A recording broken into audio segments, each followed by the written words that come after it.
ಎಲ್ರಿಗೂ ನಮಸ್ಕಾರ. ಶ್ರೀಲಕ್ಷ್ಮಿ ಕಿಚನ್ಗೆ ಸ್ವಾಗತ. ಇವತ್ತಿನ ವಿಡಿಯೋನಲ್ಲಿ ನಾವು ತುಂಬ ಸಾಫ್ಟಾಗಿರುವಂಥ ಸಬ್ಬಕ್ಕಿ ಅಥವಾ ಸೀಮೆ ಅಕ್ಕಿ ಇಡ್ಲಿ ಹೇಗೆ ಮಾಡೋದು ಅಂತ ನೋಡೋಣ.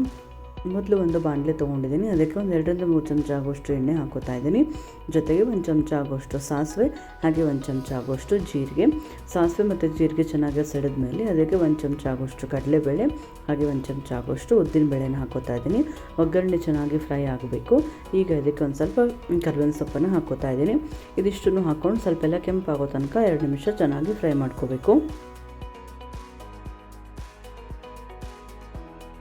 ಈಗ ನೋಡಿ ಒಗ್ಗರಣೆ ಸ್ವಲ್ಪ ಚೆನ್ನಾಗೆಲ್ಲ ಫ್ರೈ ಆಗಿದೆ. ಈಗ ಇದಕ್ಕೆ 1 ಲೋಟ ಆಗುವಷ್ಟು ಉಪ್ಪಿಟ್ಟಿನ ರವೆನ ತೊಗೋತಾ ಇದ್ದೀನಿ. ಈಗ ಅದನ್ನು ಕೂಡ ಹಾಕ್ಕೊಂಡು ಚೆನ್ನಾಗಿ ಒಗ್ಗರಣೆಯಲ್ಲಿ ಫ್ರೈ ಮಾಡ್ಕೋಬೇಕು. ರವೆ ಚೆನ್ನಾಗಿ ಘಮ ಬರಬೇಕು, ಅಲ್ಲಿ ತನಕ ಅದನ್ನು ಹುರ್ಕೋಬೇಕು. ಇಲ್ಲ ಅಂದರೆ ನಾವು ರವೆನ ಸರಿಯಾಗಿ ಹುರಿಲಿಲ್ಲ ಅಂತಂದರೆ ನಾವು ಇಡ್ಲಿ ಮಾಡಿದಾಗ ಅದು ಅಂಟಂಟಾಗಿಬಿಡುತ್ತೆ. ಹಾಗಾಗಿ ರವೆನ ನಾವು ತುಂಬ ಚೆನ್ನಾಗಿ ಹುರ್ಕೋಬೇಕು ಒಗ್ಗರಣೆಯಲ್ಲಿ. ಈಗ ನೋಡ್ತಾ ಇರ್ಬೋದು ಒಗ್ಗರಣೆಯಲ್ಲಿ ಚೆನ್ನಾಗೆಲ್ಲ ರವೆ ಎಲ್ಲ ಫ್ರೈ ಆಗಿದೆ. ಇವಾಗ ಗ್ಯಾಸ್ ಆಫ್ ಮಾಡ್ಕೊಂಡು ಒಂದು ಅರ್ಧ ಗಂಟೆ ಇದನ್ನು ತಣ್ಣಗಾಗೋದಕ್ಕೆ ಬಿಟ್ಬಿಡಬೇಕು. ಬಿಸಿ ಇದ್ದಾಗ ಇದನ್ನು ಕಲಿಸ್ಬಾರ್ದು. ಈಗ ನೋಡಿ ನಾನು ಯಾವ ಲೋಟದಲ್ಲಿ ರವೆ ತೊಗೊಂಡಿದ್ನೋ ಅದೇ ಲೋಟದಲ್ಲಿ ಅರ್ಧ ಲೋಟ ಆಗೋಷ್ಟು ಸೀಮೆ ಅಕ್ಕಿನ ಒಂದು 2 ಅವರ್ಸ್ ನೆನೆಸ್ಕೊಂಡು ಇಟ್ಕೊಂಡಿದ್ದೆ. ಟೋಟಲ್ ನಾನಿಲ್ಲಿ ಅರ್ಧ ಲೋಟ ಸೀಮೆ ಅಕ್ಕಿಗೆ 1 ಲೋಟ ಆಗೋಷ್ಟು ರವೆನ ಹಾಕ್ಕೊಂಡಿದ್ದೀನಿ. ಇವಾಗ ನೋಡಿ ಈಗ ನೆಂದಿರೋವಂಥ ಸೀಮೆ ಅಕ್ಕಿಗೆ ನಾವೇನು ಹುರ್ಕೊಂಡು ಇಟ್ಕೊಂಡಿದ್ವಲ್ಲ ರವೆ, ಅದನ್ನು ಈಗ ಹಾಕೋತಾ ಇದ್ದೀನಿ. ಈಗ ಮತ್ತೆ ಅದೇ ಲೋಟದಲ್ಲಿ 1 ಲೋಟ ಆಗೋಷ್ಟು ಗಟ್ಟಿ ಮೊಸರನ್ನ ತೊಗೊಂಡಿದ್ದೀನಿ. ಈಗ ಇದಕ್ಕೆ ಚಿಕ್ಕದಾಗಿ ಕಟ್ ಮಾಡಿ ಇಟ್ಕೊಂಡಿರುವಂಥ ಕೊತ್ತಂಬರಿ ಸೊಪ್ಪು, ಹಾಗೆ ಒಂದು ಸ್ವಲ್ಪ ಸಬ್ಸಿಗೆ ಸೊಪ್ಪನ್ನು ಹಾಕೋತಾ ಇದ್ದೀನಿ. ಅಥವಾ ಸಬ್ಸಿಗೆ ಸೊಪ್ಪು ನೀವು ಬೇಡ ಅಂತಂದರೆ ಕಂಪ್ಲೀಟ್ಲಿ ಸ್ಕಿಪ್ ಮಾಡ್ಕೋಬೋದು. ಜೊತೆಗೆ ಈಗ 1 ಚಮಚ ಆಗೋಷ್ಟು ಉಪ್ಪನ್ನು ಹಾಕೋತಾ ಇದ್ದೀನಿ. ಅಥವಾ ನೀವು ಇದಕ್ಕೆ ಚಿಕ್ಕದಾಗಿ ಕಟ್ ಮಾಡ್ಕೊಂಡು ಈರುಳ್ಳಿ ಕೂಡ ಕಟ್ ಮಾಡ್ಕೊಂಡು ಹಾಕ್ಕೋಬೋದು. ಈಗ ನೋಡಿ ಇದಿಷ್ಟನ್ನು ಹಾಕ್ಕೊಂಡು ಕಲಿಸ್ಕೊತಾ ಇದ್ದೀನಿ. ಮೊದಲು ಅದ ನೋಡ್ಕೊಂಡು ಆಮೇಲೆ ನೀರು ಹಾಕ್ಕೋಬೇಕು. ಈಗ ಸ್ವಲ್ಪ ಗಟ್ಟಿ ಆಯಿತು. ಹಾಗಾಗಿ ಈಗ ಅದೇ ಲೋಟದಲ್ಲಿ 1/4 ಲೋಟ ಆಗೋಷ್ಟು ನೀರನ್ನು ಹಾಕ್ಕೊಂಡಿದ್ದೀನಿ.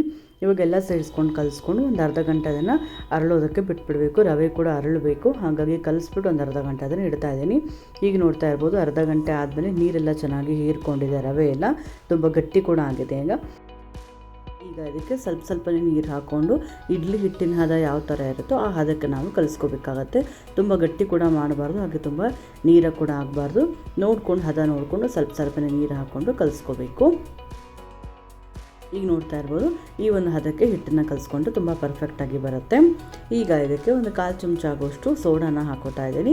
ಅಥವಾ ನಾವು ಸೋಡಾ ಹಾಕಿದಲ್ಲೇ ಹಾಗೆ ಕೂಡ ಮಾಡ್ಕೋಬೋದು. ಸೋಡಾ ಹಾಕಿ ಮಾಡೋದ್ರಿಂದ ತುಂಬ ಸಾಫ್ಟಾಗಿ ಬರುತ್ತೆ ಇಡ್ಲಿ. ನಾವು ಇದನ್ನು ಇನ್ಸ್ಟೆಂಟಾಗಿ ಮಾಡ್ತಿರೋದ್ರಿಂದ ಸ್ವಲ್ಪ ಸೋಡಾ ಹಾಕ್ಕೊಂಡ್ರೆ ತುಂಬ ಚೆನ್ನಾಗಿ ಬರುತ್ತೆ. ಹಾಗೆ ಸೋಡಾದ ಮೇಲೆ ಒಂದು ಸ್ವಲ್ಪ ನೀರು ಹಾಕ್ಕೊಂಡು ಚೆನ್ನಾಗಿ ಮಿಕ್ಸ್ ಮಾಡ್ಕೋತಾ ಇದ್ದೀನಿ.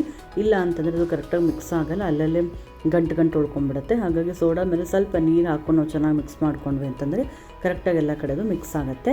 ಈಗ ನೋಡ್ತಾ ಇರ್ಬೋದು ಇಡ್ಲಿ ಪಾತ್ರೆಗೆ ಒಂದು ಸ್ವಲ್ಪ ಎಣ್ಣೆ ಹಚ್ಕೊಂಡು ಇಟ್ಕೊಂಡಿದ್ದೆ. ಈಗ ಅದನ್ನು ಹಿಟ್ಟನ್ನು ಇಡ್ಲಿ ಸ್ಟ್ಯಾಂಡ್ಗೆ ಹಾಕೋತಾ ಇದ್ದೀನಿ.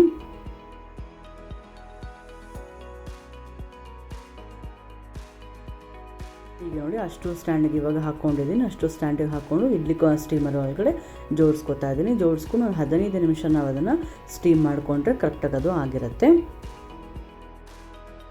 ಫ್ಲೇಮ್ನ ಮೀಡಿಯಮ್ನಲ್ಲಿ ಇಟ್ಕೊಂಡು ಒಂದು 15 ನಿಮಿಷ ಸ್ಟೀಮ್ ಮಾಡ್ಕೋಬೇಕು. ಈಗ ನೋಡ್ತಿರ್ಬೋದು 15 ನಿಮಿಷ ಆಯಿತು. ಇಡ್ಲಿ ಕೂಡ ಆಗಿದೆ. ಈಗ ಇದನ್ನು ತೆಕ್ಕೋತಾ ಇದ್ದೀನಿ. ಈಗ ತುಂಬಾ ಸಾಫ್ಟಾಗಿರುವಂಥ ಸಬ್ಬಕ್ಕಿ ಅಥವಾ ಸೀಮೆ ಅಕ್ಕಿ ಇಡ್ಲಿ ರೆಡಿ ಆಯಿತು. ಇವತ್ತಿನ ಈ ರೆಸಿಪಿ ನಿಮ್ಗೆ ಇಷ್ಟ ಆಗಿದ್ರೆ ಲೈಕ್ ಮಾಡಿ ಹಾಗೂ ಫ್ಯಾಮಿಲಿ ಫ್ರೆಂಡ್ಸ್ ಜೊತೆ ಶೇರ್ ಮಾಡಿ.